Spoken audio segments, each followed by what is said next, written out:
In the grandeur of Elizabethan England, Queen Elizabeth I stood as an emblem of sovereignty, intellect, and the cultivated mystique of royalty. Her image was carefully curated, an eternal virgin queen, a patron of the arts, the divine embodiment of national pride. History remembers her for her dazzling court, the defeat of the Spanish Armada, and the rise of England as a Protestant superpower. But behind this legacy, beneath the layers of pearl-draped silk and powdered elegance, lay a monarch driven by fear, vanity, and the meticulous control of perception. At a time when cleanliness was more ritual than science, Queen Elizabeth I's personal hygiene habits were, by modern standards, deeply surprising. They were not simply a reflection of her era, but an extension of her deliberate political image. In a world where rulers were expected to appear more symbol than flesh, the Queen cultivated a body not to be touched by water or by time.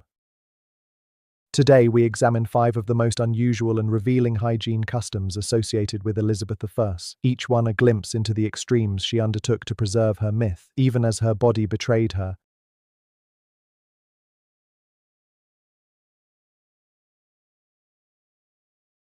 Queen Elizabeth I's dazzling court was filled with wit, poetry, and splendor, but her obsession with sugar was perhaps its most bitter irony. In an age when refined sugar was a rare and extravagant import, locked away in chests and counted like jewels, Elizabeth indulged in it with royal abandon. She adored candied violets, sugar-drenched marzipan, preserved fruits, and other elaborate confections served at her court. To possess sugar was to possess power, and she consumed it as if consuming England's rising wealth itself. Unfortunately, dental hygiene in the 16th century was primitive at best and tragically misguided at worst.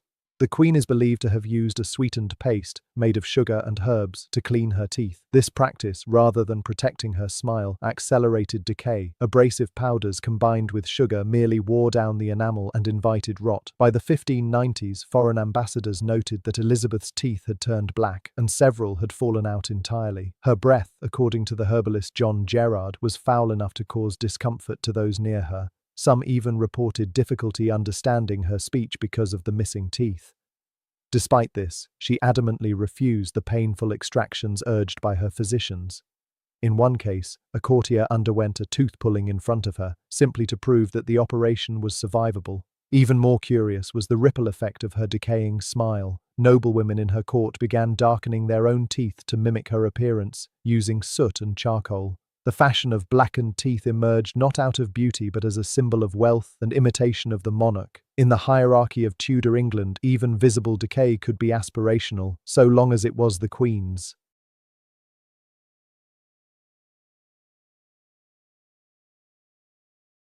Among the many phrases attributed to Queen Elizabeth I, one of the most enduring is, "I bathe once a month, whether I need it or not."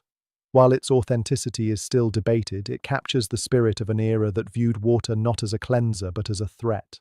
To bathe frequently was to invite illness, disrupt the balance of bodily humors, and risk exposure to bad air or miasma, which was believed to be a carrier of disease. For Elizabeth, bathing was not a part of daily life.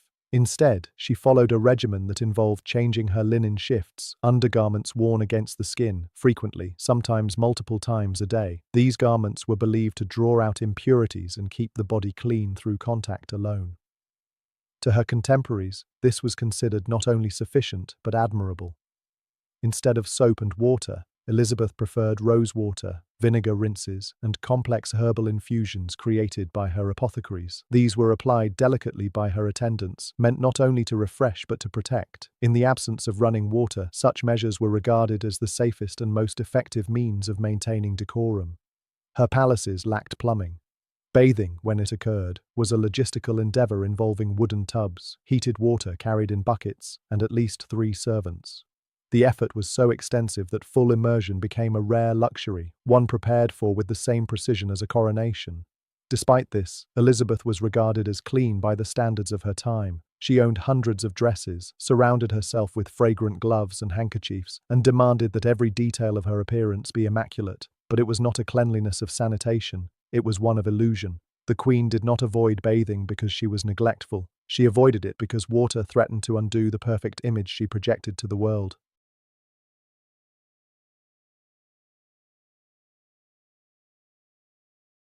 Elizabeth's face is one of the most recognizable in the annals of history. Pale, smooth, nearly spectral, It was more than just makeup, it was policy. In an era that revered white skin as a sign of nobility and divine favor, the Queen embraced cosmetics as a shield against scrutiny and as a symbol of authority. Her makeup of choice was Venetian ceruse, a compound of white lead and vinegar. This toxic mixture created the illusion of flawless skin while silently destroying it.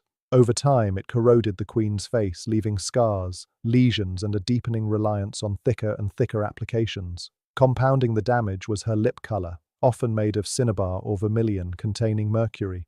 This too seeped into her bloodstream, weakening her health, exacerbating mood swings, and causing neurological symptoms consistent with mercury poisoning. Yet she persisted. Why? Because her skin was not merely her own, it was the realm's. Elizabeth used her appearance to hold court, to intimidate rivals, and to deny time itself. She refused to be painted in natural light. Portrait artists were required to use stylized templates, reusing idealized features from earlier paintings. In her final years, her face was nearly a mask, reportedly so fragile that touching it risked it crumbling. Historians debate whether she understood the danger of her cosmetics. But one thing is certain, she believed her image had to remain intact, even if her body failed beneath it. She did not bathe her face often. To do so would have washed away the mask, along with the myth of Gloriana, the Virgin Queen.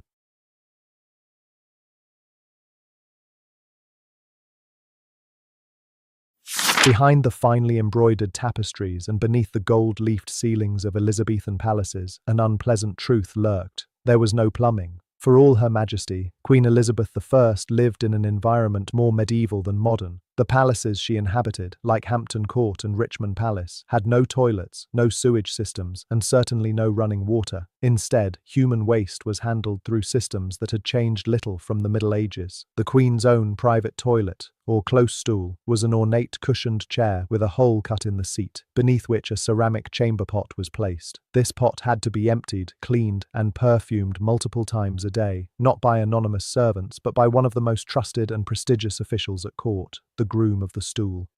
Despite its name, the groom of the stool was not a lowly attendant, but rather a nobleman of high standing.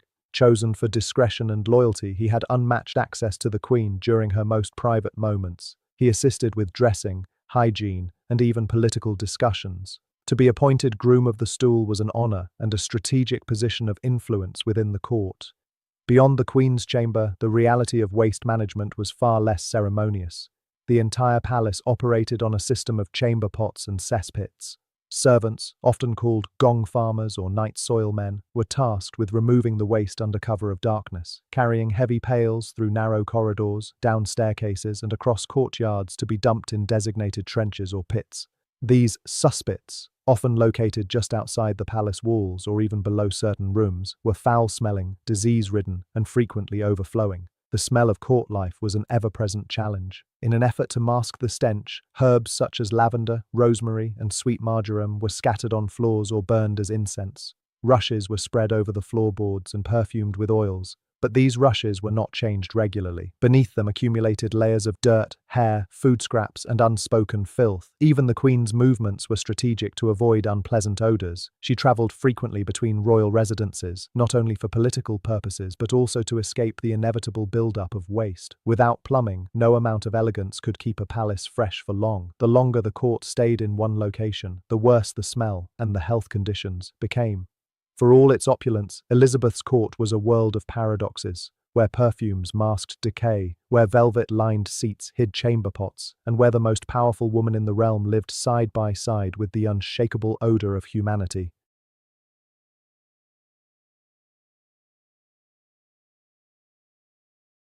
To fully understand Queen Elizabeth I's hygiene habits, one must first understand her relationship with control. Everything about her body, from her powdered face to her gloved hands, was a symbol, not of beauty, but of command. And nowhere was this more evident than in her avoidance of bathing. Water was not just inconvenient in the Tudor era, it was intimate. To bathe meant to bare one's body, to soften one's skin, to invite both disease and vulnerability. And Elizabeth, who had seen women destroyed by weakness, including her own mother Anne Boleyn, could not afford to seem fragile. Instead of cleansing with water, Elizabeth enveloped herself in a daily ritual of perfumed armor. She was surrounded by custom-blended concoctions made in the palace's still rooms: lavender, rose, orris root, cloves, and rosemary steeped in vinegar or spirits. These liquids were not meant to remove dirt, but to mask scent and reinforce her untouchable image.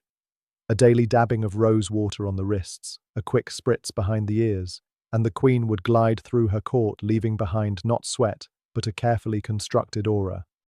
She carried scented pomanas, ornate orb-shaped accessories filled with resins and herbs, tucked into her bodice or attached to her belt. When unpleasant smells overwhelmed her, she simply lifted them to her nose and breathed in curated cleanliness. These were not only functional but symbolic. They signaled her distance from the common world, where cleanliness was fought with water and soap. For Elizabeth, fragrance was more than a preference. It was a boundary. Even her clothing was part of this sensory strategy. Her gloves were perfumed, her handkerchiefs embroidered and soaked in aromatic oils. The queen's garments, heavy and layered, served both to hide the body and preserve its scent. She was known to gift perfumed gloves to favored courtiers, a way of sharing her controlled scent with others, never the source. Hair washing? Out of the question. Her hair, often concealed under elaborately styled wigs, was powdered and stiffened with sugar water or egg whites. When her natural hair began to thin from age or lead poisoning, she wore auburn wigs, carefully scented and curled to perfection. But beneath all the lavender and powder, the queen's body aged. Her skin, damaged by years of lead-based cosmetics, became fragile and marred. Rumors circulated of open sores, flaking patches, and a face that could no longer withstand touch. And yet she never abandoned her rituals. She doubled down on them. As she aged, Elizabeth became increasingly private, even paranoid. She refused to have her image painted unless the portrait followed strict guidelines. No wrinkles, no signs of decay. She banned mirrors from her private quarters. Some claimed she had a chambermaid whose sole responsibility was to reapply powder to her shoulders when no one else was looking. The mask of the monarch could not crack, not even in solitude. Bathing, then, was not simply avoided out of ignorance or laziness. It was rejected because it represented too much reality. A bath would reveal the body, its weakness, its decay. It would risk removing the powder that shielded her.